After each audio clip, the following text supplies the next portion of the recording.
Saudamos os irmãos com a paz do Senhor. Estamos dando continuidade hoje ao nosso segundo curso teológico. Estamos falando sobre a teologia do Velho Testamento, a nona matéria do curso, e hoje com a nossa quarta lição. Falamos hoje sobre a doutrina do homem e a doutrina do pecado. Tem surgido aí as mais variadas teorias acerca da origem do homem. De um modo geral, todas essas teorias não conseguem anular essa ligação que o ser humano tem com a Terra. Entretanto, nós temos como única fonte realmente autorizada acerca da origem da humanidade a Bíblia Sagrada. Os 2 primeiros capítulos de Gênesis nos oferecem, de um modo plausível, de um modo coerente, a verdadeira história das origens, inclusive a origem do homem. Gênesis capítulo 1, versículos 26 e 27, a Bíblia nos informa sobre a criação do homem. De uma maneira tão simples que, se não estivermos atentos à leitura, podemos perder a grandeza que foi esse ato de criação do homem. Gênesis capítulo 2, versículo 7, traz com mais detalhes, esta criação. Então, a Bíblia ela utiliza muito essa forma acerca dos grandes acontecimentos. Ela dá uma informação geral primeiro e depois descreve com mais detalhes esse fato.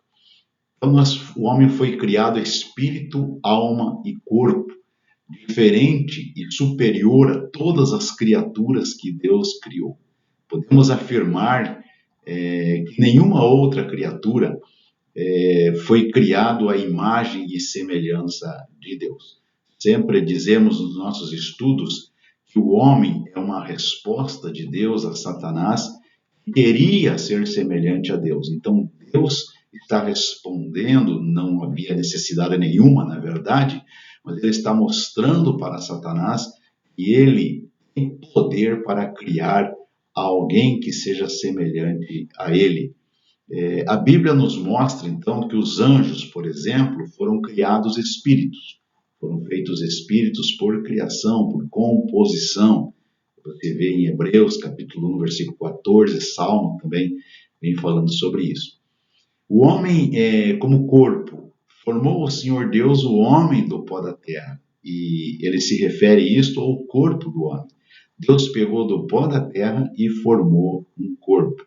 Mas esse corpo não era um homem, era um boneco de terra. Vocês vão de concordar conosco. O Espírito, mas o versículo continua dizendo assim, soprou-lhe nas narinas o fôlego de vida. Se Deus não tivesse soprado aquele boneco de terra, estaria lá até hoje. Deus pegou aquele boneco e soprou algo de dentro dele, de dentro de Deus. Quando Deus soprou, aquele boneco recebeu vida. Uma vida que saiu de dentro de Deus. A palavra fôlego no hebraico é a mesma palavra usada para espírito. E a criação da alma. Vemos no final de Gênesis capítulo 2, versículo 7, que o homem se tornou alma vivente. Quando o Espírito de Deus tocou aquele boneco de terra, foi manifesta a vida no homem. O que manifesta a vida no homem, então, é a nossa alma, a nossa personalidade. Deus soprou nas narinas o Espírito, que iria trazer vida. Vida aonde? Na alma e no corpo. A vida no Espírito vem direto de Deus. Com o Espírito eu conheço a Deus. Com a minha alma eu conheço o meu intelecto, a minha inteligência, as emoções, as vontades. E com o corpo eu conheço o mundo físico, o mundo material. Com as faculdades distintas do homem são 5 e se manifestam através do corpo. Quais são essas faculdades? Visão, audição, olfato, paladar e tato. Ainda que sejam distintas umas das outras, elas não atuam de uma forma independente. Elas atuam sob o comando da alma. São denominados de instintos naturais ou sentidos corporais, os quais recebem impressões do mundo exterior transmitido ao cérebro através do sistema nervoso. E é daí que partem as ordens para todas as partes do corpo. Os sentidos físicos obedecem às leis naturais que estão impressas no ser humano. São elas que regem as atividades do corpo. As faculdades da alma são três, e as principais, né, qualidades da alma, e a alma se manifesta por elas: intelecto, sentimento e vontade. O intelecto é a parte da alma que pensa, que raciocina, que decide, que julga, que conhece. O sentimento faz o homem ser um ser emotivo. Ele não é uma máquina insensível. O homem pode sentir todas as grandes emoções, tais como a alegria, o gozo, a paz, o prazer. Pode sentir tristeza também, descontentamento, pesar, pode sentir dor. A vontade, ela se expressa como resultado das influências do intelecto e dos sentimentos. Então a vontade não age sozinha, não há vontade livre ou independente, ela obedece às forças emotivas e às forças intelectuais da alma. As faculdades do espírito são duas, que nós destacamos aqui: é fé e consciência. Elas identificam o ser religioso que há no homem. Podemos chamar de natureza espiritual, a qual o ser humano é dotado especialmente para uma perfeita comunhão com Deus. Então, vamos falar agora da tentação e a queda do homem. A terminologia do pecado. As palavras empregadas no Velho Testamento para descreverem o pecado são tão notáveis como o registro de sua história.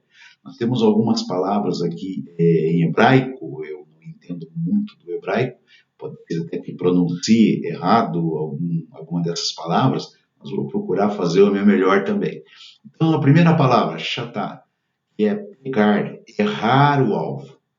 A segunda palavra que define pecado no Velho Testamento é pachá, transgredir. Significa primariamente ir além, rebelar-se, transgredir. Essa palavra ela pode estar muito bem colocado na posição que Satanás tomou. E a primeira posição que o homem tomou de errar o alvo. A terceira palavra definidora de pecado é rachá. Ser ímpio basicamente significa ser solto, mal ligado, ruidoso ou maldoso. Temos mais algumas palavras aí dentro da nossa teologia que se refere ao pecado no Velho Testamento. Ra'a, ser mal, com o significado de quebrar, danificar por meios violentos. A palavra veio a significar aquilo que causa dano, dor ou tristeza, e daí o mal moral. A palavra foi usada àqueles moradores da terra de antes do dilúvio. 5. Avá, ser perverso. O termo significa aquele que entorta, aquele que torce. Daí, perverter, o ser perverso, perverter a lei de Deus, ou andar pelo caminho tortuoso em oposição ao caminho reto de Deus. Essa palavra está sendo usada algumas vezes no Velho Testamento, mas especialmente naquela ação de Balaão contra o povo de Deus. Outros termos nós temos aí, ramá, que é enganar, mahal, transgredir, seduzir, casal, nabel, ser insensato, tami ou bachar, ser impuro. A propensão para o pecado, propenso, mas não destinado. Como ser racional, o homem em seu primeiro estado de inocência desconhecia o que era pecado. A possibilidade para o pecado surgiu com a tentação. De fato, ele não havia ainda desenvolvido o seu caráter moral. Então, esta propensão para a transgressão não significa que o homem inevitavelmente estivesse destinado a pecar. Esta tendência estava baseada unicamente no seu livre-arbítrio. A queda do homem através do pecado, a queda de Adão e Eva, é apresentada literalmente na Bíblia, de modo explícito. Não é um relato teórico, não é uma passagem figurativa, mas é uma passagem histórica, um registro de um fato, de um acontecimento que foi a queda do homem, algo que realmente aconteceu.